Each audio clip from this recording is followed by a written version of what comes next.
अस्सलाम वालेकुम फ्रेंड्स, कैसे हैं आप। तो आज देखेंगे कि इसराइल का जो सिस्टम है एरो 3 जो कि मिसाइल को तबाह कर सकता है, क्या पाकिस्तान के शाहीन 3 को भी वो मिसाइल सिस्टम तबाह कर सकता है। तो इस वीडियो में आपको ये इंटरेस्टिंग इंफॉर्मेशन बताएंगे और मिलके देखते हैं, वीडियो रिएक्शन दे रहे हैं। तो अबाबील यूट्यूब चैनल, इस पे ये वीडियो मौजूद है और उसका लिंक मिलेगा आपको डिस्क्रिप्शन में, वहाँ से आप ओरिजिनल वीडियो भी देख सकते हैं। तो चलिए वीडियो को स्टार्ट कर लेते हैं। अस्सलाम वालेकुम फ्रेंड्स, मैं हूं बिलाल और आपको अबाबिल यूट्यूब चैनल पर खुश आमदीद कहता हूं। गाइस, आज की वीडियो में हम पाकिस्तान के शाहीन 3 मिसाइल और इसराइल के एंटी बैलिस्टिक मिसाइल एरो 3 की बात करेंगे और देखेंगे कि ये arrow 3 anti ballistic missile system Shaheen 3 missile को फिजा में एरो रोक 3 ये है सकता कि है ये जब या नहीं। मिसाइल जाते हैं गाइस, ना ये तो बात फिजा जहन में नशीन कर ऊपर लें ऊपर ही कि तबाह हम कर ये देता है, अपने बातें सिर्फ और जो सिर्फ उनका टारगेट फैक्ट्स है पर उस तक करेंगे, पहुंचने ही नहीं चूँकि देता। ना हमने अपने किसी भी हाँ हिस्टोरिक जी सिस्टम बिल्कुल, में जंग हमास में के साथ इस्तेमाल यही किया होता है रहा है ना। कि जिसका सामना एरो 3 जैसे एंटी बैलिस्टिक मिसाइल से हो, और ना इसराइल के एरो 3 ने शाहीन 3 जैसे बैलिस्टिक मिसाइल का सामना किया है। तो हम सिर्फ और सिर्फ उन्हीं टेक्निकल चीज़ों पर बात करेंगे जो इन हथियारों के बारे में पब्लिश की गई हैं, और देखेंगे कि ये दोनों हथियार एक दूसरे को मात दे सकते हैं या नहीं। So without wasting more time, let's start. Guys, Shaheen 3 surface to surface मार करने वाला मीडियम रेंज बैलिस्टिक मिसाइल है। मीडियम रेंज बैलिस्टिक मिसाइल वो होते हैं जो 3000 किलोमीटर दूर तक मार कर 3000 भी सकते मीडियम हैं, है। जबकि हाँ जी 3000 से 5500 किलोमीटर तक मार करने वाले मिसाइल को इंटरमीडिएट रेंज बैलिस्टिक मिसाइल कहते हैं, और 5500 से ज़्यादा रेंज वाले मिसाइलों को इंटरकॉन्टिनेंटल बैलिस्टिक मिसाइल कहते हैं। Shaheen 3 medium range ballistic missile है, और आपके लिए ये समझना ज़रूरी है कि बैलिस्टिक मिसाइल कैसे काम करते हैं। Guys, ballistic missile ballistic trajectory को फॉलो करते हुए लॉक किए हुए टारगेट पर सही। हिट करते हैं। बैलिस्टिक डायनामिक की साइंस है जो कि किसी भी प्रोजेक्टाइल की परवाज़, बिहेवियर और इफ़ेक्ट्स के साथ डील करती है, ख़ासकर बुलेट्स, अनगाइडेड बॉम्ब्स या रॉकेट्स। ये सब बैलिस्टिक ट्रैजेक्टरी या पाथ को फॉलो करते हुए अपने टारगेट तक पहुंचते हैं, और हर वो ऑब्जेक्ट जो लॉन्च किया गया हो या थ्रो किया गया हो वो इसी बैलिस्टिक ट्रैजेक्टरी या पाथ को यूज़ करते हैं, और इसे प्रोजेक्टाइल मोशन कहते हैं। अगर सिंपल अल्फाज में बताया जाए तो बैलिस्टिक मिसाइल ऐसे मिसाइल होते हैं जो अनपावर्ड और अनगाइडेड होते हैं। अनपावर्ड से मुराद ये नहीं है कि इन मिसाइलों को पावर नहीं दी जाती, बल्कि इससे मुराद ये है कि मतलब वो इंजन जो बैलिस्टिक मिसाइल को उड़ाता है वो एंड टारगेट तक मिसाइल के साथ नहीं होता। वो एक ऊंचाई पर आकर मिसाइल काफी को मुश्किल पावर है यार, देना इनका छोड़ देता है, बात और समझना ही बाकी का काफी रास्ता मुश्किल है मिसाइल यार। ग्रेविटी और मुझे तो ऊपर से ही प्रोजेक्टाइल गुजर रहा था मोशन या भाई। बैलिस्टिक साइंस के थ्रू करता है। ये बहुत बड़ा डिफरेंस है क्रूज मिसाइल और बैलिस्टिक मिसाइल में। और दूसरी बात मैंने की थी कि बैलिस्टिक मिसाइल अनगाइडेड होते हैं, वो इसलिए कि जब इसको लॉन्च किया जाता है तो उसी वक्त टारगेट को लॉक या टारगेट को सेट कर लिया जाता है, लेकिन लॉन्च होने के बाद इस टारगेट को चेंज नहीं किया जा सकता। ऐसे मिसाइलों को अनगाइडेड मिसाइल कहते हैं। तो जिस मिसाइल के साथ बैलिस्टिक लगा होगा तो वो ज़रूर अनगाइडेड होंगे, यानी उनका टारगेट तब्दील नहीं किया जा सकता। जबकि गाइडेड जिसको आप मिसाइल वो गाइड होते कर हैं सकते हैं, जो कि दोबारा से अगर रास्ता आपका बता टारगेट सकते हैं। आगे पीछे भी चला जाए तो ये मिसाइल फिर भी टारगेट को हिट करते हैं। जैसा कि कई क्रूज़ मिसाइल हैं जो अगर आपका टारगेट मूव भी हो जाए तो फिर भी वो उनको हिट करके रहता है। लॉन्ग रेंज बैलिस्टिक मिसाइल में एक से ज़्यादा स्टेजेस रखे जाते हैं, यानी कि एक से ज़्यादा प्रोपल्शन सिस्टम रखे जाते हैं, या एक से ज़्यादा इंजन्स रखे जाते हैं, या मोटर्स रखी जाती हैं। दोस्तों, बैलिस्टिक मिसाइल के आखिरी स्टेज में बहुत प्रोपल्शन अच्छे सिस्टम तरीके के से साथ समझाने की वॉरहेड कोशिश कर लगा रहे होता हैं, है, जिसने बगैर किसी प्रोपल्शन बिल्कुल सिस्टम एक के पिक्चर की टारगेट पर तरह। पहुंचना होता है। जैसा कि आप देख रहे हैं, शाहीन 3 मिसाइल में 2 हिस्से हैं जिनके दरमियान गैप भी है। नीचे वाली फर्स्ट स्टेज है और ऊपर वाला हिस्सा सेकंड स्टेज है, और ये वाला हिस्सा वॉरहेड पर मुश्तमिल है। तो बैलिस्टिक मिसाइल के हर स्टेज में प्रोपल्शन सिस्टम लगा होता है जो मिसाइल को मूव करता है या पावर देता है। इसमें बड़ी मोटर्स लगी होती हैं जो मिसाइल को मूव कराती हैं। मिसाइल का पहला हिस्सा एक लिमिट तक बाकी के मिसाइल को धकेलता है, जिसके बाद ये हिस्सा मिसाइल से आगे जाकर अलहदा होकर गिर जाता है, और फिर सेकंड स्टेज शुरू हो जाती है। पहला हिस्सा जब गिरता है तो सेकंड स्टेज की मोटर्स या प्रोपल्शन सिस्टम्स मिसाइल को फिर आगे मूव कराती हैं, यानी मिसाइल का पहला हिस्सा या स्टेज एक मिसाइल के बाकी हिस्सों को एक मकाम तक लेकर जाती है, जिसके बाद ये हिस्सा गिर जाता है और दूसरा हिस्सा काम करना शुरू कर देता है, और दूसरा हिस्सा बाकी के रॉकेट या मिसाइल को आगे लेकर जाता है। इस तरह ये मिसाइल को पावर इतने हिस्सों देते में रहते डिवाइड हैं, हो और जाता है। हाँ अगर जी जी ज़्यादा बिल्कुल, दूर तक मार करना इससे हो तो गिरते जाते हैं इसमें और ज़्यादा से स्टेजेस भी आगे डाल दी जाती इंधन हैं, जलना और शुरू वो हो भी जाता इस है। तरह मिसाइल वारहेड को आगे मूव कराती रहती हैं। और दोस्तों, जो आखिरी स्टेज होती है, चाहे वो सेकंड स्टेज हो या थर्ड स्टेज हो, और उसमें वारहेड को इस तरह पुश किया जाता है जिस तरह पहले हिस्से ने बाकी के तमाम रॉकेट को या मिसाइल को पुश किया था या पावर दी थी। लेकिन इस पुश के बाद वारहेड बगैर किसी इंजन, मोटर या propulsion सिस्टम के आगे जाता है, जिसमें ग्रेविटी फोर्स, प्रोजेक्टाइल मोशन का अमल दखल भी होता है, जिसके जरिए वारहेड बड़ी तेजी ऊपर से से नीचे टारगेट है तो की स्पीड तरफ बढ़ती है जाता ना, है। इसे इन कहते हैं शॉर्ट ग्रेविटी। ये कि मिसाइल का वारहेड बगैर किसी इंजन, ये बगैर वजन की किसी वजह से और propulsion प्रेशर सिस्टम की के वजह से, टारगेट क्योंकि पर जमीन की गिर खिंचाव जाता की है। वजह से। और ये जो फाइनल स्टेज जिसमें वारहेड को पुश किया जाता है, इसके बाद वारहेड को रोकना नामुमकिन हो जाता है, क्योंकि ये बहुत तेज़ी से ज़मीन की तरफ बढ़ता है। शाहीन 3 भी बिल्कुल इसी तरह काम करता है। वारहेड यानी कि जिसमें धमाका खेज़ मवाद या एटमी मवाद होता है, इसके मिसाइल से अलहदा होने से पहले पहले इन मिसाइलों की स्पीड कम होती है, लेकिन जब वारहेड बाकी के propulsion सिस्टम से अलहदा हो जाता है तो इसकी स्पीड 18+ माक तक चली जाती है, जिसे रोकना किसी के भी बस की बात नहीं है। अब हम बात करते हैं इसराइल के Arrow 3 anti ballistic missile system की। दोस्तों, इसराइल का एरो 3 एक exo atmospheric hypersonic anti ballistic missile है जो कि इसराइल और अमेरिका ने मिलकर बनाया है। इस एंटी बैलिस्टिक मिसाइल की फ्लाइट रेंज 2400 किलोमीटर है और इसकी स्पीड हाइपरसोनिक है जो कि 5 से 10 माक तक बनती है। याद रहे, शाहीन 3 का जब वारहेड अलहदा होता है तो इसकी स्पीड 18 माक तक चली जाती है। तो 5 से 10 माक की स्पीड वाले मिसाइल तो नहीं रोक 18+ सकेगा वाले मिसाइल को कैसे इंटरसेप्ट कर सकता है?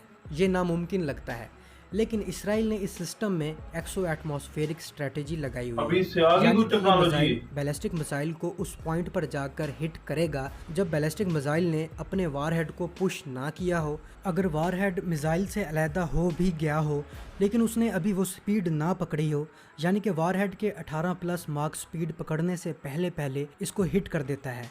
इस मकसद के लिए एक सिंपल सा मिसाइल यूज़ नहीं होता, बल्कि एक्सो एटमॉस्फेरिक किल व्हीकल यूज़ की जाती है जो वारहेड को डिटेक्ट करती है और इंटरसेप्ट करती है। इन शॉर्ट, जब बैलिस्टिक मिसाइल का वारहेड लॉन्च होता है और इसने अभी स्पीड पकड़नी होती है तो इससे पहले पहले ये केवी का निशाना बन जाता है। याद रहे, हमारा शाहीन एक्सो एटमॉस्फेरिक मिसाइल नहीं है, मतलब ये ज़मीन के एटमॉस्फेयर से बिल्कुल बाहर नहीं चला जाता, तो इस तरह किल व्हीकल या एरो 3 के लिए इसे टारगेट करना आसान है। तो इसराइल का Arrow 3 anti ballistic missile system Shaheen 3 को उस वक्त हिट कर सकता है जब शाहीन 3 ने 18+ मार्क की स्पीड हासिल ना की हो। जबकि अगर बात करें कि पाकिस्तान के अबाबील मिसाइल की, जो कि MIRV टेक्नोलॉजी का हामिल है, पाकिस्तान का ये मिसाइल एक्सो एटमॉस्फेरिक है, यानी कि ये मिसाइल ज़मीन की एटमॉस्फेयर से बाहर निकलता है और फिर री एंट्री करता है। री एंट्री का मतलब है ऊपर से जब नीचे आएगा तो कितनी तो अगर स्पीड इसराइल का होगी? एरो बदल सी वजह से एटमॉस्फेरिक बढ़ेगी। मिसाइल हाँ है जी। तो जमीन फैक्ट्स के को खिंचाव और मद्देनजर वजन रखते की हुए वजह से। अबाबील भी इसका निशाना बन सकता है। और दोस्तों, एरो 3 के बारे में कहा गया है कि ये एंटी सैटेलाइट वेपन भी है, यानी कि ये सैटेलाइट्स को भी तबाह कर सकता है। अगर हम बात करें कि इसराइल ने इस एंटी बैलिस्टिक मिसाइल का टेस्ट किया है या नहीं, तो बिल्कुल इसराइल ने इसे अपने ही टारगेट मिसाइल स्पैरो पर टेस्ट किया है। सिल्वर स्पैरो टारगेट मिसाइल है जो कि इसराइल ने ईरान के Shahab 3 medium range ballistic missile को देखते हुए बनाया है ताकि इसको हिट करके टेस्ट किया जा सके। यानी कि आप ये समझें कि इसराइल ने ईरान के शहाब 3 बैलिस्टिक मिसाइल को हिट करने का तजुर्बा तोड़ किया निकाल हुआ लिया है। है। तो इन शॉर्ट, जो मिसाइल तेज़ी से स्पेस में जा सकता है वो आपके मिसाइल की 18+ स्पीड पकड़ने से पहले पहले इसको हिट कर सकता है। बाकी जब वक्त आता है तो रिज़ल्ट कुछ और होते हैं। फॉर एग्ज़ाम्पल, हम Su-30 को अच्छा तैयारा समझते थे, लेकिन हमारे तैयारों ने 27 फरवरी को इसको गिराया है। अब इंडिया इसको ना माने वो अलग बात है। बहरहाल, हर चीज़ का कोई ना कोई तोड़ होता है। अगर इसराइल आपके शाहीन को हिट कर सकता है तो आप कुछ ऐसी इम्प्रूवमेंट्स करें कि ये हिट ना हो पाए, या हो सकता है कि भी हों, हम नहीं जानते।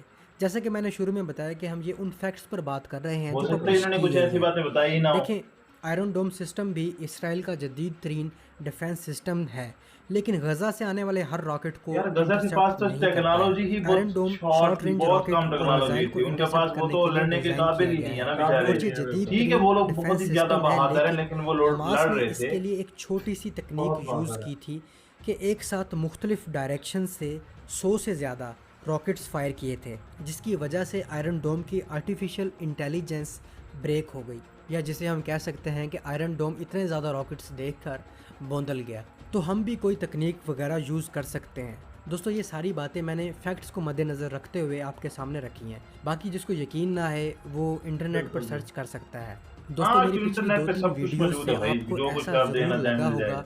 कि जैसे मैं इसराइल को डिफेंड करने की कोशिश कर रहा हूँ। हालांकि मैं खुद इसराइल की चोरियों पर उनके ख़िलाफ़ वीडियोस बनाता रहा हूँ। गैस हकीकत ये है कि हमारे वजूद के आने के 1 साल बाद इसराइल वजूद में आया। इसराइल भी एक नज़रिए को लेकर आया और हम भी एक बिल्कुल, नज़रिए की सही बुनियाद बात। पर वजूद में आए। फ़र्क ये है कि इसराइल आज तक अपने नज़रिए पर काम कर रहा है। इसराइल ने पहले दिन से तालीम हासिल करना शुरू कर दी थी। उसने अपने आप को मजबूत करने के लिए टेक्नोलॉजीज़ भी चुराई। उसने इन टेक्नोलॉजीज़ से बहुत कुछ सीखा भी। उसने अपनी इकॉनमी को भी मजबूत तर बनाया। उसने दूसरे ममालिक में अपना असर व रसूख कायम किया। वो अपने छोटे छोटे बच्चों को अस्करी तालीम देता है, उन्हें फ़ौजी ट्रेनिंग दी जाती है। साइंस में वो आगे हैं, इंजीनियरिंग में वो आगे हैं, बिज़नेस में वो सबसे आगे हैं। दुनिया के बैंकों को वो कंट्रोल करते हैं। दोस्तों जब यहूदी औरतें प्रेग्नेंट होती हैं तो उन्हें मुश्किल तरीन मैथमेटिकल प्रॉब्लम्स सोल्व करने के लिए दी जाती हैं और वो इनको सोल्व करती रहती हैं। और प्रेगनेंसी के दौरान उनके साथ हमेशा मैथ की बुक्स होती हैं। वो ये सिर्फ इसलिए करते हैं ताकि उनका बच्चा जहीन वाह! तरीन पैदा हो। क्या और बात हमारे है यहाँ यार! क्या होता है, हमारी ड्रामा। माएँ मॉर्निंग शोज़ देखती हैं, ड्रामेज देखती हैं और वेली बैठ जाती हैं। तो हमारी तरजीहात तालीम बिल्कुल भी नहीं है। डॉक्टर के नाम पर हम इधर कसाई पैदा कर रहे हैं, इंजीनियर्स के नाम पर हम नल्ले पैदा कर रहे हैं और बिजनेसमैन के नाम पर हम धोखेबाज पैदा कर रहे हैं। दोस्तों आपको अरब इसराइल वार्स याद होंगी, ख़ासकर 6 डे वार और यौम किपुर वार, जिसमें इसराइल ने अकेले तनहा 6 अरब ममालिक के साथ जंग लड़ी और उन्हें हराया भी। क्या हमें अल्लाह ताला ने ये नहीं कहा कि जंग के लिए हमेशा तैयार रहो? लेकिन यहाँ उल्ट हो रहा है, हमसे ज़्यादा दुश्मन तैयार है। क्या कुरान पाक में अल्लाह ताला ने ये नहीं फरमाया कि बेशक आसमान और ज़मीन की तख्लीक में अक्ल वालों सुभान के अल्लाह। लिए निशानियाँ बेशक, हैं? बेशक। तो बजाय हम गौर करें प्रूफ के जिनके लिए साथ कुरान बता पाक रहे हैं, नाजिल आयात भी हुआ दिखा है, रहे हैं। हमारी सब बजाय कुछ दिखा दुश्मन रहे हैं। इन पर ज़्यादा गौर कर रहे हैं और कायनात में और दुनिया में नई नई चीज़ें एक्सप्लोर कर रहे हैं। लेकिन हम ऐसी कौम है, इल्म वगैरह कुछ हासिल नहीं करना, तहकीक कुछ करनी नहीं है, बस हमसे बिल्कुल। बातें करवा लो। ऐसे ही नहीं, हम मुसलमान आज पीछे रह गए। आप हिस्ट्री चेक करें, सल्तनत उस्मानिया और सल्जुकों की हिस्ट्री उठा के देख लें, वो सिर्फ तलवारों के दम पर आगे नहीं बढ़े, तलवारों के नॉलेज साथ साथ उनके नॉलेज था पास उनके इल्म की पास, ये ताकत चीज़ भी है। थी। बहरहाल हम यहूदियों के प्लेटफॉर्म को यूज़ करते हुए उन्हें गालियाँ ही दे सकते हैं और कुछ नहीं कर सकते। खुद सोचें, अगर आज हम तरक्की याफ्ता होते, हम पर कर्जा ना होता, टेक्नोलॉजी में हम आगे होते, तो क्या मजाल थी कि कश्मीर का मसला रह जाता या बेशक। फ़लस्तीन का मसला रह जाता। अब जब सूरत हाल बिगड़ चुकी है तो इसका फ़ौरी हल हम मुस्लिम ममालिक में इत्तेहाद के अलावा और बेशक। कोई फ़ौरी हल नहीं है। तो इसका परमानेंट हल यही है कि हम तालीम हासिल करें, अपने आप को तरक्की याफ्ता करें ताकि हमारे आगे कोई ना बोल सके। वरना इसराइल डंकी की चोट पर सब कुछ करता रहेगा और हम मजम्मत बेशक, करते रह बेशक। जाएंगे।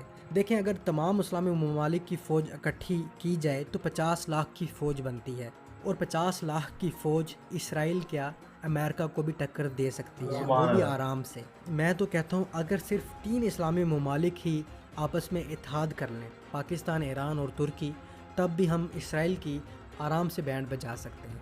लेकिन क्या है ना कि यहूदी जो कुछ आज कर रहे हैं, इस दिन के लिए यहूदी हज़ारों सालों से मेहनत करते आए हैं और ख़ासकर वो इस चीज़ पर मेहनत करते आए हैं कि मुस्लिम उम्मा में इत्तेहाद कभी ना हो और इनमें फ़िरका वारियत जारी रहे और कभी भी इन ममालिक में प्योर इस्लामी खिलाफत कायम ना हो। अब तक के लिए इतना ही, मिलता हूँ अगली वीडियो में, तब तक के लिए इजाज़त, अल्लाह हाफिज़। अच्छा भाई, जो बातें की है ना आखिर में, कुछ लोग कमेंट में जाके ना कह रहे होंगे कि ये गद्दार है, इसने ऐसी बातें कर दी, इसने इसराइल की तारीफ कर दी। दरअसल हालांकि सब ये बात नहीं है भाई, कड़वा सच बताया उसने। उन्होंने हमारे आगे ऐना किया है, शीशा किया है। बिल्कुल जी, आईना दिखाया हमें, बिल्कुल मिरर दिखाया, इसमें शक्ल देखो अपनी, ये आप गलती कर रहे हो। बिल्कुल। बिल्कुल जी, देखो ना, हमें उसने क्या बताया, अबाबिल भाई ने ये बताया कि आप लोगों को नॉलेज हासिल करना होगा, आप लोगों को रिसर्च करनी होगी, जो कि इसराइल वालों ने की है, ऑलरेडी की है। और वो लोग छोटे से, अब देखा वीडियो में देख रहे थे, छोटे छोटे 1 साल का बच्चा जो है वो एक बड़ी सारी गन के पास बैठा हुआ है। बिल्कुल। और ये जो इसने बात बताई बिलाल भाई ने कि वो उनको मैथ वाली बुक्स देते हैं ताकि वो बहुत ही ज़्यादा मुश्किल जो क्वेश्चंस हैं वो सॉल्व करें, ताकि उनका बच्चा जो पैदा हो वो काफ़ी ज़्यादा ज़हीन हो। ज़हीन हो। हाँ जी। तो इस वजह से वो करवा रहे हैं। और बिल्कुल सही बताया हम क्या करते हैं, ये जी प्रेग्नेंट है तो इसे कुछ नहीं कहना, काम नहीं कहना, सिर्फ और सिर्फ ये ड्रामा देखेगी, फिल्म देखेगी और सोई रहेगी बस, और दवाई खानी है बस, ये काम होता है हमारा। भाई नॉलेज हासिल करें। अब पाकिस्तान में देख लो हमें कितना जो है वो एजुकेशन का बजट मिल रहा है, आप खुद दे सकते हो, बहुत कम जो है वो तालीम का बजट होता है हमारा। तो यार यही दुआ है कि पाकिस्तान तरक्की करे, मुस्लिम उम्मत तरक्की करे और मुसलमानों के जो हालात हैं वो बेहतर हों, और अल्लाह ताला जो है वो मुसलमानों में इत्तेहाद और इत्तेफाक पैदा करे।